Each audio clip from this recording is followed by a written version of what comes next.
So guys, इस week भले ही yes bank limited में कुछ पॉजिटिव न्यूज और आउटकम्स देखने को मिले हैं, बट यस बैंक लिमिटेड में 2250 पर अभी भी एक बेस बना रहा है। कोई ब्रेकआउट मिल नहीं पा रहा है इन्वेस्टर्स को। और लास्ट सेशन के अंदर सेलिंग एक बार फिर से आई और 22.50 पर चूंकि पुराना रिस्ट्रिक्शन है, वहां पर अभी भी बेस लेने की कोशिश कर रहा है यस बैंक लिमिटेड। ये चीज हमने लास्ट वीडियो के अंदर डिस्कस करी थी और अभी भी यस बैंक वहीं पर ही है। VRNI ASM 7 सर्टिफाइड, सब्सक्राइब जरूर कर देना। खबरों पर आएंगे, लेकिन उसके पहले एक बार यहां पर देख लेना चार्ट पैटर्न। ये है आपका 22.50 जो लास्ट पिछले 3-4 वीडियो से आप देख रहे हो चैनल पर। ये आपका पुराना रिस्ट्रिक्शन है, लेकिन जब भी आप ऊपर से नीचे की तरफ गिर रहे होते हो, पुराने रिस्ट्रिक्शन क्या बनते हैं आपके बेसिस। बिल्कुल वही चीज लास्ट वीडियोस के अंदर हमने डिस्कस करी थी यस बैंक में, और 22.50 पर कहीं ना कहीं बेस बना रही है यस बैंक। अब आते हैं आपकी खबरों पर। आईसीआईसीआई सिक्योरिटीज की कुछ टेंशन है यस बैंक लिमिटेड को लेकर के। वो ये है कि कंपनी में अभी भी एक टर्म मिसिंग है, जिसको कहते हैं प्रमोटर टैग, यानी कि एसएमबीसी को अभी भी प्रमोटर टैग मिला नहीं है। तो अकॉर्डिंग टू आईसीआईसीआई सिक्योरिटीज, जो एब्सेंस ऑफ प्रमोटर टैग है वो कहीं ना कहीं लिमिट कर सकता है कंपनी की स्ट्रॉन्ग एम्बेडेड वैल्यू को। और अगर कंपनी की स्ट्रॉन्ग एम्बेडेड वैल्यू जो है वो वीक रहती है, लिमिटेड रहती है, तो ऐसे में कंसर्न यस बैंक लिमिटेड पर आगे भी बने देखने को मिलेंगे। और इसके साथ में कंपनी ने, अगर आप देखोगे पिछले 8 से 9 महीने के अंदर जाकर के पहली बार ऐसा है कि कंपनी का प्रॉफिट आफ्टर टैक्स कम होता देखने को मिला है, बल्कि कंपनी का ऑपरेटिंग प्रॉफिट भी इस क्वार्टर में ड्रॉप हुआ है। तो कुछ कंसर्न यहां पर डेफिनेटली रहे हैं यस बैंक लिमिटेड के। और जब कंपनी के हमने रिजल्ट्स डिस्कस किए थे क्वार्टर 2 और क्वार्टर 2 का प्री एनालिसिस भी, तब भी इस पॉइंट को हमने चैनल पर लिया था कि ये कुछ रीजंस है जिसकी वजह से यस बैंक लिमिटेड में टेंशन क्रिएट होती देखने को मिल सकती है। और मार्केट एक्सपर्ट्स डेफिनेटली इन चीजों को पॉइंट आउट करेंगे और कर भी रहे हैं। अभी भी आईसीआईसीआई सिक्योरिटीज ने भी इस चीज को पॉइंट आउट किया। और साथ में एक अच्छी चीज ये है कि यस बैंक लिमिटेड में आईसीआईसीआई सिक्योरिटीज ने जो अपनी रेटिंग है वो मेंटेन की, स्टिल रखी है, स्टिल होल्ड की रेटिंग मेंटेन करी है यस बैंक लिमिटेड में। और टारगेट जो है वो पहले इनका था 20 रुपीज का, अब इन्होंने अपना टारगेट भी यहां पर इंक्रीज करा है 22 पे।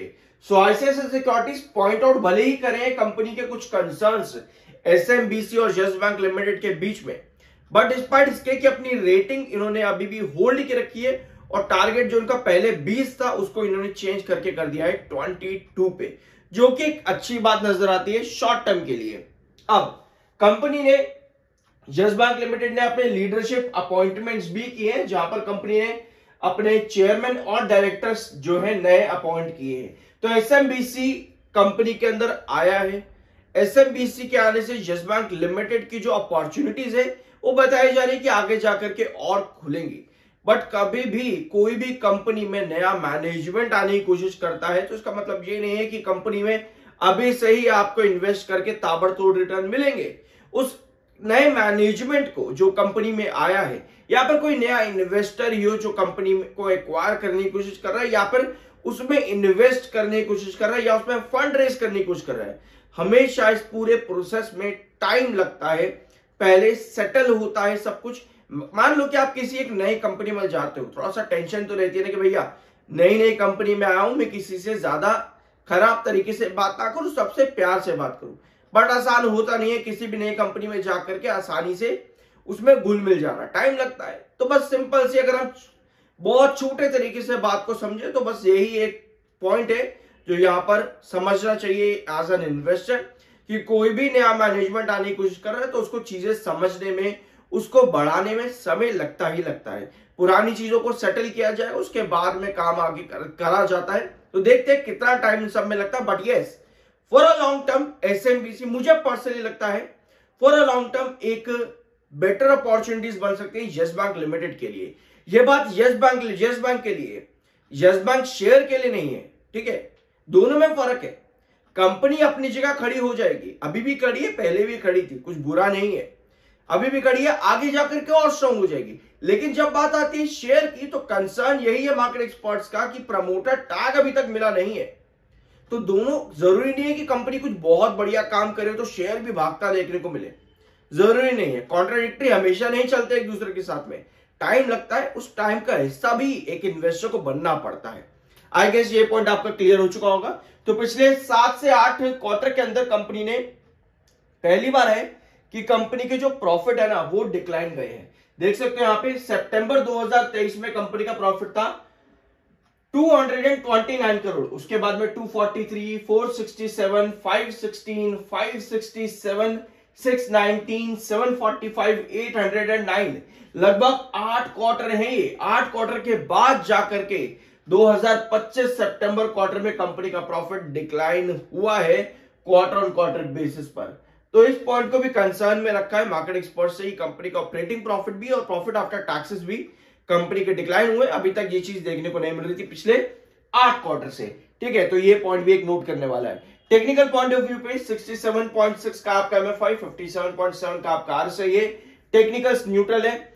आगे जाने से पहले सब्सक्राइब कर दिया करो, अच्छा लगता है। वी आर NISM 7 सर्टिफाइड, पैसे नहीं लगेंगे सब्सक्राइब करने के, ठीक है।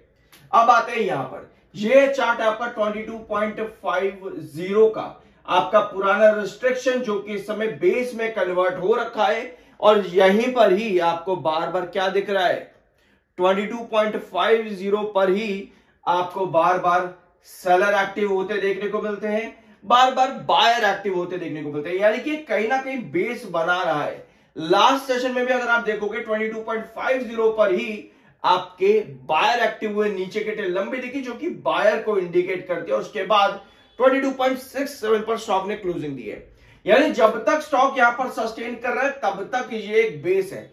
कोई भी बेस कब टूटता है ये समझना जरूरी है, जब आपके पास इस तरह की कैंडल फॉर्म होनी शुरू हो जाए जो कि 22.50 को सेशन में टच तो रखे, लेकिन दिन के आखिर में इस तरह की कैंडल में सेलिंग होने के बाद में वो लेवल आपका क्लोज हो जाए उसके नीचे, मतलब कि आप सस्टेन नहीं कर पाए उस बेस पर, तब आपकी गिरावट आती है 22.50 के नीचे, जिसके बाद में आपका जो क्रूशियल बेस बनता है वो आएगा 21.20 के पास में, ठीक है। अभी के लिए यस बैंक लिमिटेड ने 22.50 पर एज यूजुअल एक बेस बना रखा है। जब भी ऊपर से नीचे आता है पुराने रिस्ट्रिक्शंस आपके बेसिस होते हैं। अगर आप इस चैनल पर रेगुलर हो तो आपको ये पॉइंट समझ में आया होगा, अगर नहीं हो तो रेगुलर बन करके देखो, मजा आएगा, काफी कुछ सीखने को मिलेगा।